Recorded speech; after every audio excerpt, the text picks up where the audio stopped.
మీ ఎలాంటి వ్యాపార ప్రకటనలకైనా వెంటనే మా ఛానల్ సంప్రదించండి. నమస్తే. ప్రస్తుతం మన స్టూడియోలో ప్రముఖ ఆధ్యాత్మికవేత్త, జ్యోతిష్య వాస్తు పండితులు బ్రహ్మశ్రీ డాక్టర్ నాయకంటి మల్లికార్జున శర్మ గారు ఉన్నారు. సో ఆగస్టు మాసంలో తులారాశి వారి పరిస్థితి ఏ విధంగా ఉండబోతుందో గురువుగారిని అడిగి తెలుసుకుందాం. నమస్కారం గురుగారు. నమస్కారం అండి. తులారాశి వారి పరిస్థితి ఆగస్టు మాసంలో ఎలా ఉండబోతుంది గురుగారు? ఎలాంటి జాగ్రత్తలు తీసుకుంటే బాగుంటుందంట? తప్పకుండా. ఓం శ్రీ గురుభ్యో నమః. ఆగస్టు నెలలో తులారాశి వాళ్ళ యొక్క ఫలితాలను మనం ఒకసారి పరిశీలన చేసే ముందు గ్రహాలు ఏ రాశుల్లో ఉన్నాయో ముందుగా తెలుసుకుందాం.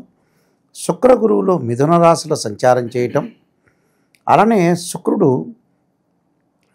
ఆగస్టు ద్వితీయార్థంలో ఆగస్టు 21వ తారీఖున తర్వాత కర్కాటక రాశిలో సంచారం చేయటం, రవి బుధులు కర్కాటక రాశిలో సంచారం చేయటం, ద్వితీయంలో రవి సింహరాశిలోకి సంచారం చేయటం, సింహంలో కేతు యొక్క సంచారం, కన్యలో కుజుడు యొక్క సంచారం, శని మీనంలో వక్రగ స్థితిలో ఉండటం, కుంభంలో రాహు యొక్క సంచారం. ఇది గ్రహస్థితి. మరి ఈ గ్రహస్థితి ఇవన్నీ కూడా గోచారీత్యా చెప్పబడే ఫలితాలు అంటారు. This is the transit system అంటారు. ఈ ట్రాన్సిట్ సిస్టంలో తులారాశి సంబంధించింది ఏ విధంగా ఉండబోతుంది గోచారీత్యా మనం తెలుసుకునేటట్లయితే, ముఖ్యంగా ఈ తులారాశి వాళ్ళకి ఇక్కడ షష్టమంలో శుక్రుడు ఉన్నాడు, భాగ్యంలో శుక్రుడు ఉన్నాడు, భాగ్యంలో గురువు కూడా ఉన్నాడు. ఇక్కడ తులా, వృశ్చికము, ధనస్సు, మకరం, కుంభం, మీనం. మీనంలో 6వ స్థానంలో శని యొక్క సంచారం, అలానే భాగ్యంలో శుక్రుడు గురువు. భాగ్యంలో శుక్రుడు చాలా మంచివాడు. అంటే శుక్ర గురుడు ఈ రెండు కూడా కంజంక్షన్ కావటం అనేది చాలా మంచిది. సహజంగా ఏమిటంటే శుక్రుడు గురువుకి మిత్రుడైతే గురువు శుక్రుడికి శత్రువు అవుతారు. అయితే గోచారీత్యా ఏమిటి, 2, 5, 7, 9, 11 స్థానాల్లో ఉంటే గురువు మంచివాడు. శుక్రుడు 1, 2, 4, 5, 8, 9, 11వ స్థానాల్లో ఉంటే 10, 11 స్థానాల్లో ఉంటే శుక్రుడు మంచివాడు. ఇక్కడ శుక్రగ్రహం అనేది చాలా అనుకూలంగా ఉంటుంది. ఎందుకంటే రాస్యాధిపతి కూడా వాళ్ళే కాబట్టి తులారాశికి. అలాగా తులారాస్యాధిపతి శుక్రుడు కావటం, భాగ్యస్థానంలో ఉండటం వల్ల అనుకున్న పనులన్నీ కూడా నెరవేరుతాయి వాళ్ళకి. ఏదైతే ఒక లక్ష్యం అనేది, మానవుడు లక్ష్యాన్ని చూసే జీవిస్తూ ఉంటాడు. ఆ లక్ష్యాన్ని చూసి జీవించకుండా పునరపి జననం పునరపి మరణం అని ఎప్పుడైనా మనం చనిపోతామనేది గ్యారంటీ మానవుడికి ఏమిటంటే చనిపోవటం గ్యారంటీ, ఏది జరిగింది జరగకపోయినా. అది ప్రతిసారి బాధపడుతూ ఉంటే జీవితం అనేది జరుగుబాటు కాదు, లైఫ్ అనేది లీడ్ చేయలేరు. కాబట్టి ఇక్కడ భాగ్యంలో శుక్రుడు ఉండటం వల్ల ఏంటంటే ఆనందము, సుఖము, సంతోషము, బంధుమిత్రులతోటి ఆనందంగా గడపటం, అలానే రకరకాల విందులు, వినోదాలు, శుభకార్యక్రమాల్లో పార్టిసిపేట్ చేయటం, వీళ్ళు శుభకార్యక్రమాలు నిర్వహించటం అనేది జరుగుతుంటుంది. అంటే ఎవరో తెలిసిన చుట్టాలు, బంధువులు ఉంటుంది, వీళ్ళు ఆర్గనైజేషన్ చేసే అవకాశం బాగా ఎక్కువగా ఉంటుంది. అంటే పెత్తనం అనేది వీళ్ళకి చేతికిచ్చే అవకాశాలు బాగా ఎక్కువగా ఉంటాయి. అందువల్ల వీళ్ళ యొక్క ఏదో వివాహం కానీ, వ్యక్తులు కూడా సమాజంలో ఉంటారు కదా, వాళ్ళకు కూడా వివాహాలు అయ్యే సూచనలు అనేవి బాగా ఎక్కువ ఉన్నాయి. భాగ్యస్థానంలో గురువు యొక్క సంచారం అంటే భాగ్యం కలుగుతుంది అని అర్థం. అంటే భాగ్యం కలుగుతుందంటే డబ్బులు ట్రాన్సాక్షన్స్ అవుతాయి. ఎలాగ ట్రాన్సాక్షన్స్ అవుతాయి అంటే బంగారు ఆభరణాలు కొనటం, కరెన్సీ నోటు కన్వర్ట్ అవుతుంది అసెట్స్ రూపంలో. అంటే ఇళ్ళు కొనుగోలు చేయటం, అగ్రికల్చర్ ల్యాండ్ కొనుగోలు చేసే అవకాశాలు ఎక్కువ ఉంటాయి. అలానే ఫ్లాట్స్ కానీ లేకపోతే వ్యాపార పరంగా పెట్టుబడులు పెట్టడం, పిల్లల యొక్క చదువులు, ఎడ్యుకేషన్ పరంగా అబ్రాడ్ వెళ్ళే అవకాశాలు కూడా బాగా ఎక్కువ ఉంటాయి ఇక్కడ. అంటే శుక్రగురువుల యొక్క కలయిక అనేది మంచిది తులారాశి వాళ్ళకి. అలానే ఇక్కడ పంచమ స్థానం రాహు ఉన్నాడు, స్థానచలనం జరుగుతుంది. అంటే ట్రాన్స్ఫర్ అవుతారు. ట్రాన్స్ఫర్ కావడానికి వాట్ ఈస్ ద రీజన్ అంటే భాగ్యస్థానంలో గురువు ఉన్నాడు. అంటే తులారాశి వాళ్ళకి సహజంగా ఏమిటంటే తృతీయాధిపతి, షష్టమాధిపతి గురువు 9వ స్థానంలో ఉండటం, రాస్యాధిపతి వచ్చేటప్పుడు శుక్రుడు భాగ్యస్థానంలో ఉండటం, అలానే ఇక్కడ అష్టమాధిపతి, రాస్యాధిపతి కలిసి, రాస్యాధిపతి 2 కూడా శుక్రుడు అయ్యాడు. ఇక్కడ వీళ్ళకి ఏమవుతుందనంటే గోచారంని బట్టి శుక్రగురువులు బాగున్నారు, అనుకూలంగా ఉన్నారు. అలానే పంచమ స్థానం రాహు యొక్క సంచారం కూడా స్థానచలనం జరుగుతుంది. స్థానచలనం జరిగితే ఎప్పుడు జరుగుతుంది, ఇంక్రిమెంట్ రావటం, వీళ్ళ యొక్క పర్ఫార్మెన్స్ అనేది ఏదైతే ఉంటుందని మెచ్చుకొని అధికారులు ట్రాన్స్ఫర్ చేయటం, వాళ్ళకి మంచి ప్రమోషన్లు ఇవ్వటము జరుగుతుంది, శాలరీస్ పెరిగే అవకాశాలు కూడా ఖచ్చితంగా ఉంటాయి. అలానే ప్రైవేట్ సెక్టార్లో ఉన్న ఎంప్లాయీస్ ఎవరైతే ఉంటారో వాళ్ళకి అనుకోకుండా ఊహించని విధంగా జాబ్ వచ్చే అవకాశం ఖచ్చితంగా ఉంటుంది. అంటే 2 గ్రహాలు వాళ్ళకి చాలా అనుకూలంగా ఉన్నాయని చెప్పుకోవచ్చు.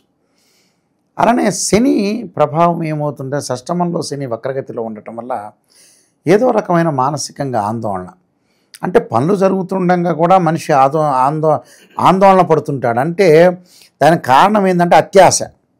ఆశ అనేది, ఒక డిజైర్ అనేది, కోరిక అనేది ఉండటం తప్పులేదు, ఒక ఎయిమ్ అనేది ఉండటం తప్పులేదు, లక్ష్యం అనేది ఉండటం, యాంబిషన్ తప్పులేదు. బట్ అత్యాశ అనేది చాలా మంచిది కాదు. అత్యాశ వల్ల వీళ్ళు మానసికంగా ఆందోళన పడుతూ ఉంటారు. దానివల్ల కొద్దిగా ఆరోగ్యపరంగా ఇబ్బందులు కలిగే అవకాశం ఉండటం, బయటకు ప్రయాణం చేసేటప్పుడు, దూర ప్రయాణాలు చేసేటప్పుడు కూడా వీళ్ళకి ప్రమాదాలు జరిగే సూచనలనే ఉన్నాయి. అంటే ఆలోచన చేస్తూ డ్రైవ్ చేయటం, ఆలోచన చేసి ఇంట్లో తిరగటం, అంటే ఆలోచన అనేది వీళ్ళకి పనికిరాదు. ఎంతవరకు ఆలోచన చేయాలో హై లిమిట్గా ఆలోచన చేయకూడదు. దానికి ఒక అవధి ఉంటుంది, పరిధి అనేది లిమిట్గా ఉంటుంది.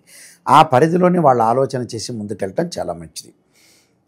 ఇంకోటి ఏమిటంటే భూ వివాదాలు ఎక్కువ అవుతాయి వీళ్ళకి. కోర్టు సమస్యలు ఉంటాయి. కోర్టు సమస్యలు ఉండటం ఒకటి, అన్నదమ్ముల మధ్యలో అనుకూలంగా లేకపోవడం జరుగుతుంటుంది. ఎందుకంటే ద్వితీయాధిపతి వ్యయస్థానంలో ఉండటం వల్ల కుజుడు వల్ల కూడా ఇలాంటి సంఘటన జరిగే అవకాశాలు బాగా ఎక్కువ ఉంటాయి. ఆయనే మళ్ళీ సప్తమాధిపతి కూడా అయ్యాడు. ఈ కుజుడు అనుకూలత అనేది లేదు వీళ్ళకి. భూ వివాదాలు, బిల్డర్స్తో గొడవలు, అలానే ఇంటిలో చిన్న చిన్న డిస్ప్యూట్స్ అంటే చిన్న వివాదానికి అగ్గి రాసుకుంటే పెద్దవవుతున్నాయి అంటారు చూసారా, అలా చిన్న చిన్న విషయాలకి భార్యాభర్తల మధ్యలో గొడవలు ప్రారంభమవుతాయి. తండ్రి కొడుకుల మధ్యలో కానీ, తండ్రి అలానే కూతురు మధ్యలో కానీ, తల్లి కూతుర్ల మధ్యలో కానీ, తల్లి కొడుకుల మధ్యలో కానీ రిలేషన్ అనేది కొంచెం డిస్ప్యూట్స్ అయ్యే అవకాశాలు ఉంటాయి. అంటే వివాదాలు అంటే హెవీ అని కాదు, బట్ చిన్న చిన్నవే చిలికి గాలివాన అవుతుంటాయి.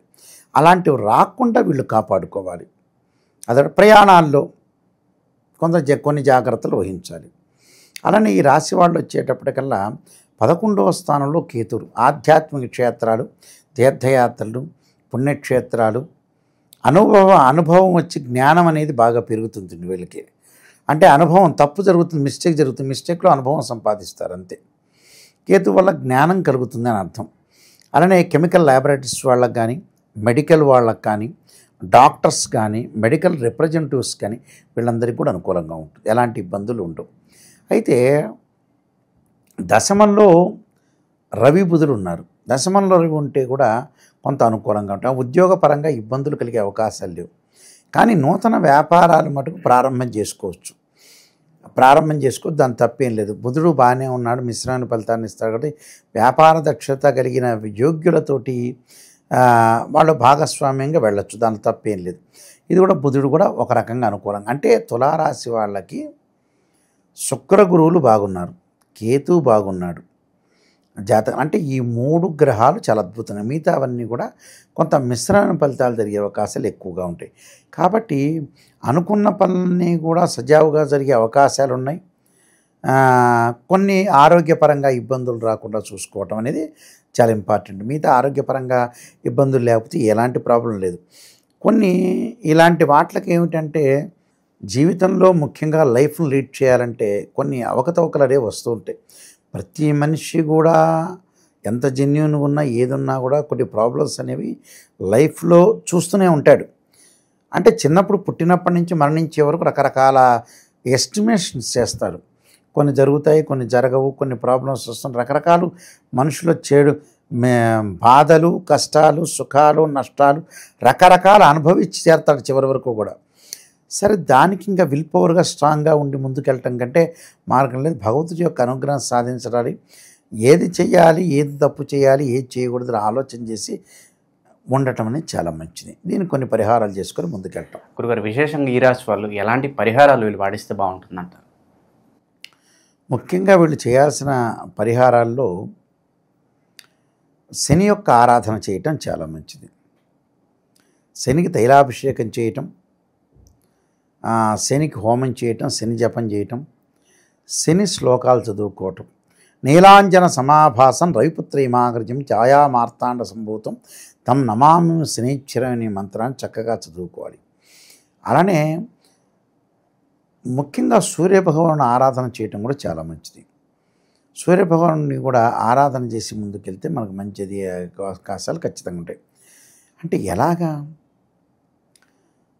ఆదిత్యుణ్ణి ఆరాధన చేయాలి. అంటే సూర్యభగవాను సూర్య నమస్కారాలు చేయాలి.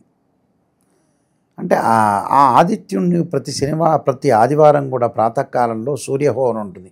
సూర్యహోరంలో సూర్యుడి యొక్క నమస్కారాలు చేయటం, సూర్యుడు ఆ భాస్కరుడిని ఆరాధన చేయాలి.